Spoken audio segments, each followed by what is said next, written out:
हम online biology learning first year की bio के साथ चैप्टर नंबर 1 जो है वो हम स्टडी कर रहे हैं। और आज का जो हमारा टॉपिक है वो है drug treatment and gene therapy. हमारा जो लास्ट टॉपिक था, पहले मैं वो आपको बता देता हूँ कि कल हमने क्या स्टडी किया था लास्ट लेसन में। तो हमने जो स्टडी किया था वो आपकी जो बायो की बुक है उस पे पेज नंबर 11 पे प्रिवेंटिव मेजर एंड वैक्सीनेशन और इम्यूनाइजेशन, इनको हमने स्टडी किया था। आज उसका जो पार्ट नंबर 3 है, पेज नंबर 12 पे, जिसको आप ड्रग ट्रीटमेंट या जीन थेरापी कहते हैं, तो आज हम इसको स्टडी करेंगे कि ये क्या होता है। तो स्टार्ट करते हैं बच्चों। आप अपनी बुक ओपन कर लें और साथ रखें वहाँ पे जो भी टर्म्स होगी, टर्मिनोलॉजी होगी, उसको हम डिटेल में डिस्कस करेंगे कि वो क्या होता है। तो सबसे पहले हमारे पास ड्रग ट्रीटमेंट या gene therapy. If a person become sick with disease, अगर एक इंसान जो है वो बीमारी के साथ बीमार हो जाता है, he is subjected the action of the antibiotic, तो फिर वो क्या लेता है या उसकी बॉडी में क्या एंटर किया जाता है, एंटीबायोटिक एंटर की जाती है। एंटीबायोटिक क्या होती है, ब्रैकेट में लिखा हुआ है which can inhibit the growth और किल बैक्टीरिया, जो क्या करती है, या तो बैक्टीरिया की ग्रोथ को रोकती है या बैक्टीरिया को किल कर देती है, जो बीमारी फैलाने वाले बैक्टीरिया होते हैं।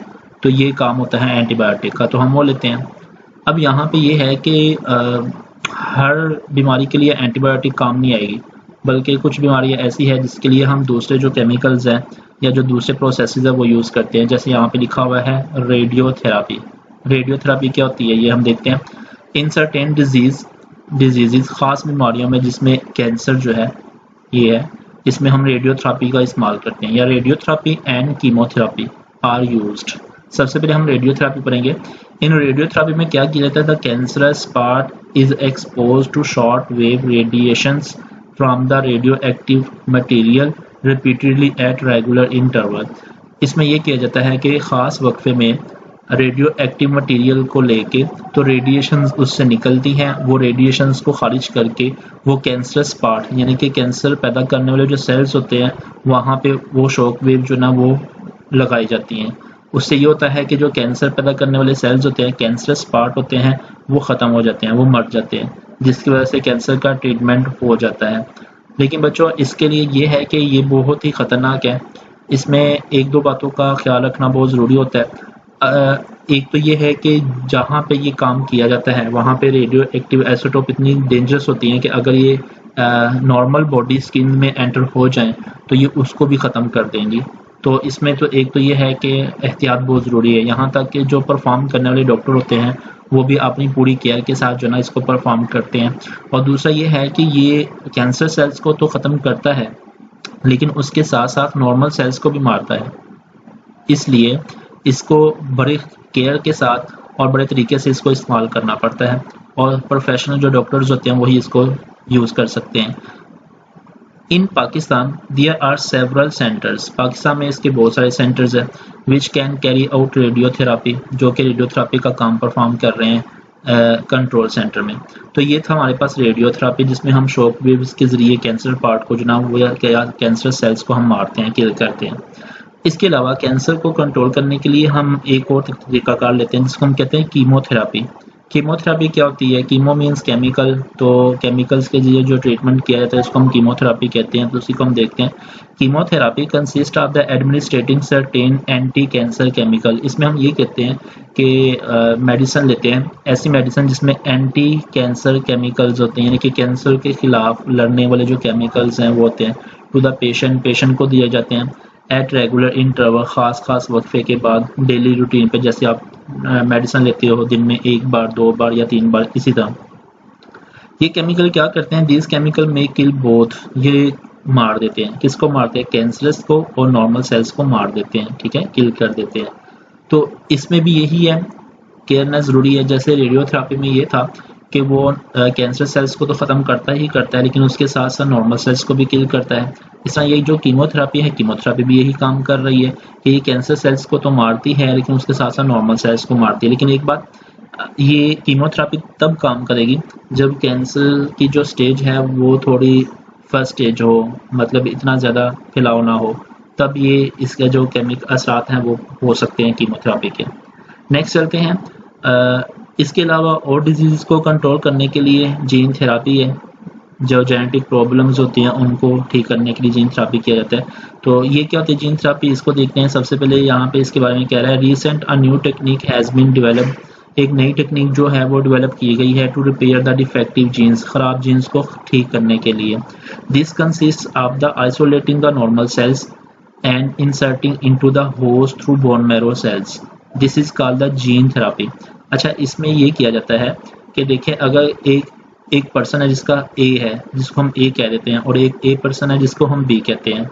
बी वाले को क्या है, डिफेक्टिव जीन्स है, यानी कि उसके अंदर ये वाला जीन मौजूद है, डिफेक्टिव जीन्स है। अब हम क्या करेंगे, हम ए वाले पर्सन से नॉर्मल जीन्स को अलग करेंगे। अलग करने के बाद हम उसको इंसर्ट कर देंगे जो बी वाला पर्सन है उसके बोन मैरो सेल्स में, ठीक है। और वो क्या करेगा, वो जो जीन्स हम जब हम उसको एंटर करेंगे तो वो डिफेक्टिव जीन्स की जगह ले लेगा और डिफेक्टिव जीन्स को ख़त्म करके खुद जो ना वो काम परफॉर्म करना शुरू कर देगा। इसको हम कहते हैं जीन थेरापी। और वो बीमारी जो डिफेक्टिव जीन्स की वजह से हुई थी वो बीमारी का ट्रीटमेंट हो जाएगा। इसको हम कहते हैं जीन थेरापी। तो radio therapy, chemotherapy, gene therapy, antibiotic, ये आपने पढ़ा। आगे एक और तरीका कार यहाँ पे लिखा हुआ है जिसको हम कहते हैं इंटीग्रेटेड डिजीज मैनेजमेंट। ये आपने बच्चों पहले भी पढ़ा था, तो ये दोबारा आप यहाँ पे इसको पढ़ने जा रहे हो। तो इसको हम देखते हैं। फाइटिंग, सबसे पहले इसकी डेफिनेशन है, fighting of disease by using all method, सारे तरीकाकार को इस्तेमाल करके बीमारी का मुकाबला करना। व्हेन रिक्वायर्ड, जब ज़रूरत हो। And ensuring the participant of community, और इसमें ये भी श्योरिटी होनी चाहिए कि कम्युनिटी इसमें पार्टिसिपेट कर रही है इस प्रोग्राम में। तो इसको हम कहते हैं इंटीग्रेटेड डिजीज मैनेजमेंट, ठीक है। कोई भी तरीका का इस्तेमाल करके आप बीमारी को अगर ख़त्म करते हो तो उसको हम कहते हैं integrated disease management. This requires N answers of community about the security of the problem. लेकिन कहते हैं इसमें क्या होता है, आंसर चाहिए होता है, जवाब चाहिए होते हैं, जवाब देना पड़ता है। किसको, कम्युनिटी को। इसलिए जवाब देना पड़ता है कम्युनिटी को कि कम्युनिटी की तसल्ली के लिए उनको भी करना पड़ता है कि हम ये काम कर रहे हैं और ये काम आपके भले के लिए है और इंशाल्लाह ये बीमारी को दूर करेगी, ठीक है। इसलिए कम्युनिटी को आंसर देना पड़ता है इस बीमारी की शिद्दत बताने के लिए। It is cause and the remedies, उसकी वजूहात बताने के लिए, उसका ट्रीटमेंट, रेमेडीज़ होता है उसका ट्रीटमेंट यानी कि इलाज बताने के लिए। This is very effective program, ये बहुत ही अच्छा प्रोग्राम है for eliminating and control the danger disease, ख़त्म करने के लिए बीमारियों को या जो ख़तरनाक बीमारियाँ होती हैं उनको, जैसे एड्स हो गया जो कि लाइलाज है, और आजकल जैसे कि कोरोना बीमारी आ रही है उसके बारे में अभी जो ना वो रिसर्च चल रही है। तो फ्रॉम ह्यूमन सोसाइटी, इंसानी सोसाइटी को बेहतर करने के लिए, तो ये इंटीग्रेटेड डिजीज़ मैनेजमेंट होता है। जैसे मैं आपको बताता हूँ, जैसे आज कोरोना है तो कोरोना के लिए ये लॉकडाउन जो किया गया है, ये जो लॉकडाउन को करना, ये क्या है, ये इंटीग्रेटेड डिजीज़ मैनेजमेंट है। ये इसलिए किया गया है ताकि बीमारी इससे फैले ना और कंट्रोल हो, कंट्रोल होने के बाद इसको फिनिश किया जाए, ख़त्म किया जाए। तो ये इसलिए जो ना ये इंटीग्रेटेड डिजीज़ मैनेजमेंट में ही आता है ये। तो हम हर वो काम करते हैं जो इंसानियत के लिए फ़ायदा हो, इसमें हम वो काम परफॉर्म करते हैं। तो नेक्स्ट हमारे पास है क्लोनिंग। क्लोनिंग को देखते हैं, क्लोनिंग क्या होती है। क्लोनिंग टेक्नोलॉजी है, इसको जो हासिल किया जाता है, इसको परफॉर्म जो किया जाता है वो है यूजेनिक एम्स। यूजेनिक एम्स के जरिए इसको परफॉर्म किया जाता है। यूजेनिक एम्स क्या होती है, इसकी डेफिनेशन ब्रैकेट में लिखी है। यूजेनिक इज द साइंस, एक साइंस है, ऑफ इम्प्रूविंग द पॉपुलेशन, जो पॉपुलेशन को बेहतर बनाती है, जिसमें आमतौर पर इंसान की पॉपुलेशन है। बाय कंट्रोल ब्रीडिंग, ब्रीडिंग को कंट्रोल करके फॉर डिजायरेबल इनहेरिटेड कैरेक्टरिस्टिक्स, और अपनी मर्जी की खसूसियत था उसमें इंसानों में पैदा करते हैं ताकि इंसान जो ना वो बीमारियों से दूर रहे। इसका ये मतलब नहीं है कि जो कमज़ोर इंसान है उसको बिल्कुल ही ख़त्म किया जाए, ऐसा बिल्कुल नहीं है। जैसे एक बीमारी है, मैं एग्जांपल देता हूँ, जिसको हम कहते हैं थैलेसीमिया। तो थैलेसीमिया को दूर करने के लिए हम क्या करते हैं, वो बीमारी थैलेसीमिया जिस जीन्स डिफेक्टिव की वजह से होती है उस डिफेक्टिव जीन्स को पहले ही ख़त्म रिमूव करके तो हम जो ना उसमें अच्छी जो क्लोनिंग है वो की जाती है और उसकी बीमारी को दूर किया जाता है। क्लोन क्या होता है, इसमें देखते हैं। A clone is the defined as a cell, एक सेल या individual, and all its asexually produced offspring, एक पैदा हुआ सेल या एक इंडिविजुअल जो क्लोनिंग के ज़रिए पैदा होता है, या फिर एसेक्सुअल उसके के ज़रिए पैदा होने वाले इसके बच्चे जितने भी हैं वो सारे के सारे क्लोन कहलाएंगे। सिंपल जुबान में आप ये कह सकते हो, क्लोनिंग करने के बाद जो जानदार पैदा होता है उस जानदार को आप क्या कहते हो, उसको आप क्लोन कह सकते हो। All members of a clone are genetically identical, इसमें जितने भी क्लोनिंग के जरिए मेंबर पैदा किए जाएंगे वो बिल्कुल एक जैसे होंगे, एक्सेप्ट सिवाय व्हेन अ म्यूटेशन अकर्स, जब म्यूटेशन अगर हो जाए तब वो एक जैसे नहीं रहते। म्यूटेशन क्या होती है? चेंज होता है, तब्दील होता है, यानी कि काम करते वक्त अगर उसमें कोई चेंजेस आ जाए तब जो ना ये आ जाता है। Generally no normal cell animal produce naturally by cloning, आमतौर पर एनिमल के सेल तो इस तरह क्लोनिंग के जरिए पैदा नहीं हो सकते। Several insect and many plant do, लेकिन इंसेक्ट्स में या प्लांट में ये काम किया जाता है। इन सम सर्कमस्टेंसेज, लेकिन कुछ हालात में ये जो है ना where is few do so regularly, ये कुछ कंडीशंस में ये बाकायदगी से भी किया जा रहा है, प्लांट में आमतौर पर या इंसेक्ट्स में ये किया जा रहा है, ठीक है, ताकि हमारी जो प्रोडक्शन है वो ज़्यादा हो, ज़्यादातर प्लांट में किया जाए।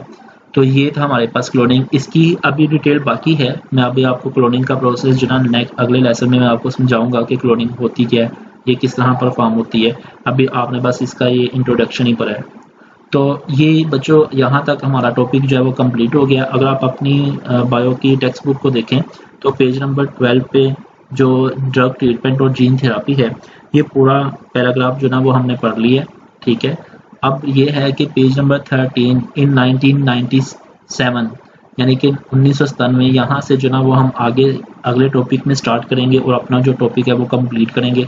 आज के इतना काफ़ी है। तो वो बच्चे जो मेरा आज फर्स्ट डे लेसन सुन रहे हैं, अगर वो बाकायदगी से मेरा लेसन सुनना चाहते हैं तो मेरे चैनल को सब्सक्राइब करें, बेल आइकन को दबाएं, ताकि मेरे हर आने वाला जो लेसन है वो आपको बाकायदगी से मिल सके और आप उससे फ़ायदा ले सके। तो अगले लेसन के लिए बच्चों अल्लाह हाफिज़।